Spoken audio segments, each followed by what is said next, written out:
Bonjour à tous. Ça se tend. Ça se tend dans la communication du gouvernement. On sent qu'ils n'ont plus très envie finalement de nous déconfiner progressivement, très progressivement, avec cette étape du 15 décembre, qu'il n'y a pas de déconfinement finalement dans la hotte du Père Véran pour Noël. On sent que la communication redevient de plus en plus alarmiste, si tant est qu'elle l'était un peu moins. Et par ailleurs, la troisième vague, et donc le troisième confinement, parce que pour eux, il n'y a qu'une seule solution, il y en a deux plus exactement, c'est le reconfinement et le vaccin, eh bien, se profile également. On va revenir sur tout ça dans le détail, dans cette actualité brûlante. On va être amené aussi à mobiliser le professeur Raoult, qui a fait des sorties tout à fait fabuleuses et très utiles dans notre combat ce 7 décembre en interview sur CNews. Et on va y revenir également dans le détail. Écoutez, vu ce qui se passe, parce que je crois qu'ils n'ont pas prévu de nous déconfiner en fait un jour. Et ça, c'est pas prévu. Voilà. Vu ce qui se passe, il faut se mobiliser. Donc moi, je vous appelle à mobiliser tout le monde autour de vous pour ce grand rassemblement contre la coronafolie, pour nos libertés, pour les métiers, pour la santé et pour la France, pour notre dignité d'hommes et de femmes. Ce vendredi 11 décembre, 18 h, place Pierre-Laroque, donc juste à côté du ministère de la Santé, à Paris, pour ceux qui peuvent venir. Vous pouvez venir en toute tranquillité, vous ramener du monde. Je m'adresse aussi aux restaurateurs, aux professionnels de la santé, du commerce, aux indépendants, à tout le monde, au monde de la culture, des forains et de l'événementiel. Venez, venez et faites venir. Il faut que le peuple français se fasse entendre une bonne fois pour toutes. Voilà. En tout cas, nous, aux Patriotes, nous prenons nos responsabilités et j'espère pouvoir compter sur vous. C'est le moment de venir, d'adhérer. Le lien pour adhérer aux Patriotes se trouve en description juste sous la vidéo. Également, il se trouve en commentaire épinglé et en fin de vidéo, vous pourrez cliquer directement sur l'écran pour avoir cette carte orange et rejoindre cette grande aventure collective des Patriotes, ce cadre de mobilisation, de résistance et d'espérance. Et c'est très important, l'espérance. Bienvenue d'avance aux Patriotes. Alors effectivement, je vous le dis, à l'approche de cette normalement deuxième phase d'allègement très relatif des contraintes, c'était le 15 décembre normalement, ça se tend. Alors il y a deux choses en même temps qui se passent dans la communication macroniste et oligarchique. D'abord, on nous dit que cette phase du 15 décembre pourrait ne pas avoir lieu et qu'on resterait en confinement et qu'on passerait les fêtes confinées, avec couvre-feu d'ailleurs, on évoque de plus en plus même le 31 décembre. Et en plus, on nous annonce pour janvier, février ou mars la fameuse troisième vague. Je vous l'avais dit, c'est comme les dents de la mer, il y a eu le 1, le 2, il y a le 3, forcément Hollywood sait bien faire les choses, Macron également et l'oligarchie. Donc la troisième vague et le troisième confinement. Alors je vais vous donner des éléments très précis, on va voir la riposte et on va utiliser Raoult. Il faut utiliser Raoult plus que jamais. Pas de déconfinement, phase 2 reportée sine die. Ça, c'est ce qui nous pend au nez. Alors je vous cite sur BFM TV ce 7 décembre. Selon BFM TV, vous avez l'entourage du ministre de la Santé, Olivier Véran, qui dit que ce déconfinement pourrait être repoussé car les chiffres sont trop loin de l'objectif fixé par Emmanuel Macron le 24 novembre à la télévision. Je vous rappelle cet objectif. Macron avait dit, et on se suspend à ce chiffre maintenant, tout le pays est suspendu à ce chiffre magique, Macron avait dit on pourra avancer vers les allègements si on tombe à moins de 5000 contaminations, c'est-à-dire cas positifs Covid par jour. C'est un chiffre magique qui n'a aucun sens scientifique. On est bien d'accord, ça dépend du nombre de tests réalisés, ça dépend de la sensibilité du test, évidemment, et on sait qu'il y a des polémiques là-dessus. Pourquoi 5 000, pourquoi pas 10 000? Là, on est à peu près à 10 000. Pourquoi est-ce que 10 000 c'est très mauvais, 5 000 ce serait très bien? Enfin, tout ça n'a aucun sens, et pourtant, Noël, nos libertés, la vie économique et sociale et culturelle de notre pays, notre morale en dépendent. On est vraiment dans l'obscurantisme, la pseudoscience et le chiffre magique et en même temps autoritaire. Alors, selon toujours BFM TV 7 décembre et l'entourage de Véran, cette dégradation récente serait justifiée selon eux par le froid, c'est vrai qu'en hiver il fait froid, souvent, et, je cite, par le fameux relâchement des Français.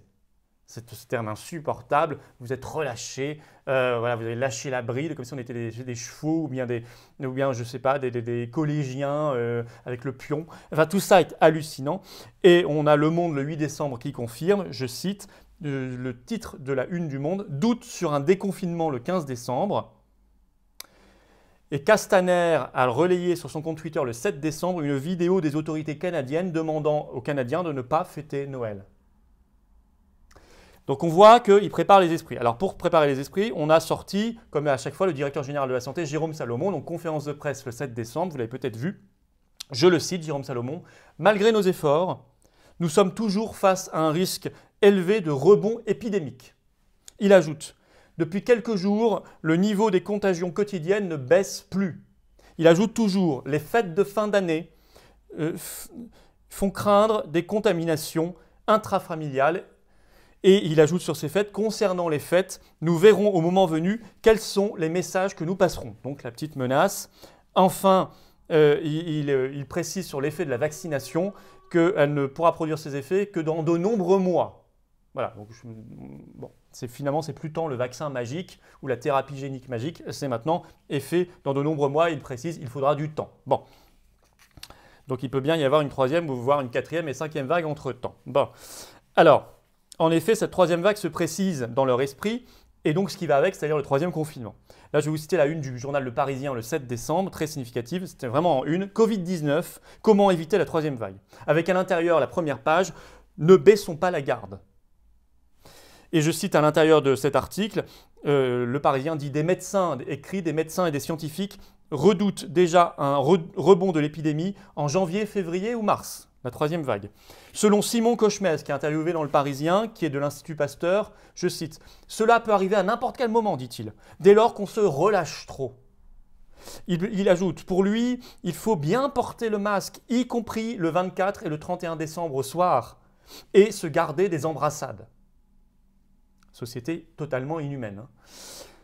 Par exemple, ils craignent ce qui s'est passé, selon eux, au Canada, aux États-Unis après Thanksgiving, c'est-à-dire des contaminations en famille. Pour Philippe Juvin, toujours dans Le Parisien, je cite « Plus on repoussera la date de la vaccination, plus on s'exposera à cette nouvelle vague. » Alors là, c'est contradictoire, il faudrait savoir. Salomon nous dit « La vaccination n'empêchera pas la troisième vague » et Juvin nous dit « Si on se vaccine, il n'y aura pas de troisième vague. » Enfin, toujours dans Le Parisien, selon une chef de service à l'hôpital Bichat qui s'appelle Agathe Reynaud-Simon, entre nous, elle dit-elle, nous imaginons même une succession de plusieurs vagues d'ampleur différentes. Le mot est lâché. La troisième vague ne serait même pas la dernière, évidemment, mais ça, vous l'aviez déjà compris. Toujours dans la presse, tribune dans Le Monde du 7 décembre, signée par deux professeurs, l'épidémiologiste Renaud Piarou, et le directeur du centre de crise de l'assistance publique, Bruno Rioux, qui disent, je cite, « Malgré le vaccin, le risque d'une troisième vague de Covid-19 dans les mois qui viennent existe toujours. » Il précise, il faudrait être entendu par les instances politiques et la société pour qu'elles acceptent de confiner suffisamment tôt. Là aussi, le mot est lâché. Il précise, plus loin dans le futur, l'enjeu sera de convaincre suffisamment de personnes de se faire vacciner. Donc on voit bien dans leur esprit, ça c'est commun à tout le monde, tous ceux que je viens de vous citer, il n'y a que deux solutions, toujours, quoi qu'il arrive pour eux, le confinement et le vaccin de masse. Il n'y a rien d'autre. Évacuer l'augmentation des capacités hospitalières. Évacuer l'augmentation du nombre de lits, la modernisation générale du pays. Ça, c'est évacuer. Évacuer le traitement. Hydroxychloroquine, azithromycine ou autre, évacuer. Évacuer la prévention, on sait bien, vitamine D, zinc, etc. Évacuer. Système immunitaire, le moral, évacuer. Non, confinement, vaccin, c'est tout. Le duo infernal. Sur BFM TV le 7 décembre, Odile Launay, infectiologue, précise, elle était invitée chez Jean-Jacques Bourdin, on a de fortes chances d'avoir une troisième vague, donc là on n'est même plus dans l'hypothèse, le vaccin risque de ne pas l'empêcher. Ah, donc là de nouveau ce n'est plus le vaccin magique, ça contredit Juvin qui contredisait lui-même Salomon, etc. On s'y perd, ils s'y perdent, ils ne savent rien, ils nous embrouillent volontairement.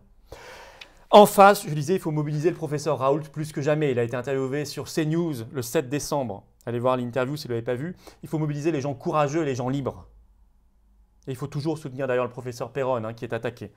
Alors Raoult dit, il dit que le confinement c'est vraiment de la bêtise. Je le cite. On vit dans une espèce de délire depuis le début. Il ajoute, on vit dans un monde qui est fou. Les conditions qui ont été prises pour lutter contre cette maladie, précise-t-il, sont des conditions d'un autre siècle. Et encore, il dit, ce n'est même pas le Moyen-Âge. Même Hippocrate ne faisait pas ça. Là, il ne disait pas aux gens, restez à la maison jusqu'à ce que vous mouriez. Et enfin, Raoult conclut, c'est un truc de fou. Il précise sur le vaccin, ce que j'ai vu pour l'instant, c'est de la publicité. Je n'ai pas vu d'études scientifiques. Il dit d'ailleurs ce qu'a dit Alain Fischer lui-même, monsieur Vaccin, du gouvernement, l'autre jour. Alors écoutez, Nous sommes leur jouet là, hein. Confinés, reconfinés, finalement pas Noël, pas le 31 décembre. Vous vous êtes trop relâchés, vous n'avez pas été sages pour avoir le cadeau du Père Véran sous le sapin, etc. Stop. Voilà, stop, stop, stop. Le 11 décembre, vous venez à 18 h, place Pierre-Laroque. On va essayer de faire entendre de nouveaux auditeurs. J'essaie de mobiliser, hein. Moi, je m'adresse à tout le monde, hein. Je vous l'ai dit là, j'ai mobilisé dans cette vidéo le professeur Raoul. J'essaie de m'adresser à un maximum de gens de toute la société civile, des soignants, des commerçants, des restaurateurs, des gens qui savent, des lanceurs d'alerte. Il faut que tout le monde, tous ceux qui se sentent concernés, viennent là. Place Pierre-Laroque, 18 h à Paris, le 11 décembre, vendredi, ils viennent. Voilà. Et on vous donnera le micro. C'est très important d'être dans un acte national maintenant de résistance. Hein, sans frontières idéologiques, partisanes, on s'en fiche de ça. Et je veux le rassemblement des frexiteurs et des souverainistes derrière cette cause. On s'en fiche aussi des anciennes étiquettes, etc. On existe, mais on doit se rassembler. Voilà. Et c'est très important, c'est un message vital, c'est un message patriotique, c'est un message profondément humain. Voilà. Et c'est à ça que je vous appelle aujourd'hui. C'est à ça que je vous appelle quand on lit, quand on entend tout ce que je viens de vous dire. Venez avec nous. Le lien pour adhérer se trouve ici en cliquant directement sur l'écran. Pour adhérer au Patriote, le lien se trouve également sous la vidéo en description et en commentaire épinglé. Je vous attends. C'est un passeport vers la résistance et vers l'espérance, cette carte orange. Ça doit être le vôtre aussi. Vaut mieux le passeport orange que le passeport sanitaire, je vous le dis tout de suite. Allez, vive la France!